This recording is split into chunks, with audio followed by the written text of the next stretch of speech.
Hello, ladies and gentlemen. This is the Angel of Death. Continuing on the conversation from earlier. Now, we were talking about my backyard beginnings all the way to IWA Deep South here in Alabama. Now, the backyard is obviously where I spent all my time from 2000 till, honestly, I think about 2008. And about 2007 was when I first started training for pro, and 2008 we actually started doing pro matches on like Saturdays, and we'd still be doing backyard matches on Sunday. Now, the track record for names that was with me in the backyard that went pro is actually a pretty stout list. Like, in the beginning, I think the first ones that went to go train and actually did some pro matches was, Big James Mayhem, who introduced me to IWA Deep South. Talon Sorrells, my tag partner with the New Religion. Myself, obviously. Now, this may come as a shocker to everybody. Corey Hollis, ROH NXT. He was in my backyard group. He might not want to admit it, but I sure got video of it. That was Corey Hollis. Along with him, Blake Allison, Goose. He went by a lot of different names in the pro. Then you also had people like MYK, Cadillac Kid, Anarchist, Sketch. Then you had, another group of backyard wrestlers that teamed up with the BWA, like Mac Daddy Matt, Sloppy J. We went on to do some pro shows at the Pro South building. Before Pro South got big, we kind of did a few, small training shows, which they're on the page. I think they're called like Early Days and Early Training. Then obviously Nasty Nate, rest in peace. He was in the backyard, went pro with us. Wicked Clown. Hell, even my wife, she was backyard. She ended up doing one pro match with us for Birmingham Hardcore Wrestling, which is also on this page. And that's a hell of a track record for a backyard group to have that many people do pro matches out of it. And I hope I didn't miss anybody. But we got contacted by two different promoters to get trained and to do shows.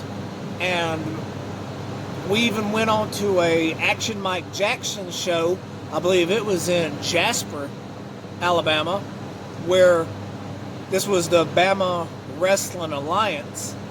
We main evented his show, which that came down to it was a battle royal over the top, where there was also some fake guys in there. The fake show is actually on this page as well. That was Scott Adams, or Bryce Adams organization. Now, I won the main event by cheating that night, and then, got screwed out of that, but yeah, hey, I cheated to win anyway. Then, on top of that, hell, James Johnson was our backyard referee. He also played the gimmick as Jason Jr. at first. He actually went pro. He ended up being a referee for a lot of my matches, which is on the page as well. So, the track record just for the backyard guys that got trained and went on to do pro shows. Phil Payne. I almost forgot about Phil Payne. Phil Payne went on to be the, Alliance champion. Me and him, I swear, wrestled 1,000 damn times. I know it wasn't that many, but we wrestled over and over and over, all over Alabama for the, BWA title. And I think that's it for the Backyard guys. I hope I didn't miss anybody's name. I mentioned Matt Sloppy. Sloppy was the janitor at the Bama Wrestling Alliance show in Lineville. He jumped into the Battle Royal. Actually got cheered on by the fans to jump in the Battle Royal, and his whole gimmick was he was cleaning the show, acting like he was the custodian the whole time. Then I was able to bring him in to Carnage Cup 7 in the Clusterfuck Battle Royal. That's the one where Big James almost split his whole damn ear off by, I think it was the Rebel. Funny story about that is just got done wrestling Neil Diamond Cutter. I lost to him in the second round, Carnage Cup 7. So I went to take a shower at the facility there. By the time I walked to the ring, I walked to the shower, take my shower, and come back, someone's running up to me screaming that Big James is, it was probably his wife, but that he was in the ambulance. And I was like, well, goddamn, I was just in there for a second. He done, almost ripped his damn ear off. He was just sitting in the back of the damn ambulance, smiling. I didn't get to watch that match personally because I was in the shower, but, Sloppy was in it, Big James was in it, and I like to say that I've stayed humble over the years. I've stayed true to my friends. I've tried to bring them in to shows, constantly. I've tried to get some of my crew booked on these other shows. I've been able to bring Cadillac Kid into IWA Deep South. I brought in most of all of them once or twice on LXW shows or IWA shows. Hell, I've wrestled Talon probably in every single one of them. I was supposed to have wrestled Talon at Carnage Cup 5, but never got the chance to do that. And hell, if Kevin would have let me and Talon be on that show, the Angel of Death would have been in IWA Deep South for about 2 extra years. But, it didn't happen. By the time I got introduced to IWA Deep South and started wrestling for them, Freak Show became the champion. And, in my opinion, over the years, and, there's been 11 Carnage Cups. Freak Show hasn't missed a single one. And, I know there's a tension and beef between Freak Show and Kevin Brandon, but Freak Show is the Jordan to Carnage Cup. He's the Ali. He is the he's been there for every one of them, so he is the man when it comes to it. And it sucks ass that there is that tension between the two. Freak Show definitely was Carnage Cup, and hell, Carnage Cup 11, there was actually tension between them at that time, and I was able to, break the tension. I got Freak Show on that show. I mentioned before at Cage of Carnage, Kevin gave me a little bit of creative control on my matches and the shows. Originally, for Cage of Carnage, I was booked against Freak Show, and I was supposed to beat him for the heavyweight title. And I kind of, I told Kevin, I was like, that really, it don't make sense. I turned down the IWA title for this, but I was like, because I was supposed to go over Freak Show that night, and it was a dream for me to wrestle Freak Show. The first time I was supposed to wrestle him was WrestlePalooza, and that's when I did the suicide dive over the top rope and broke my femur in half and fractured my hip. So, I didn't get to wrestle him that night, and it's a dream to wrestle Freak Show. That man, I've got all the respect in the world for. He was the Deep South, and, he is the Southern Hardcore King. You can't dispute that. But, that night I was booked, or, not that night, but I was originally booked to wrestle him, and, I was like, it don't make sense for me to go over Freak Show, not on this instant. And, I've learned one thing, the show's got to make sense, right? The story's got to make sense. And at this time, Spider Boudreaux was just coming off of Carnage Cup 8 win. He won the whole damn thing. Came off the trailer truck with Tremont. And, you know, Spider Boudreaux was hot at this point. I wasn't.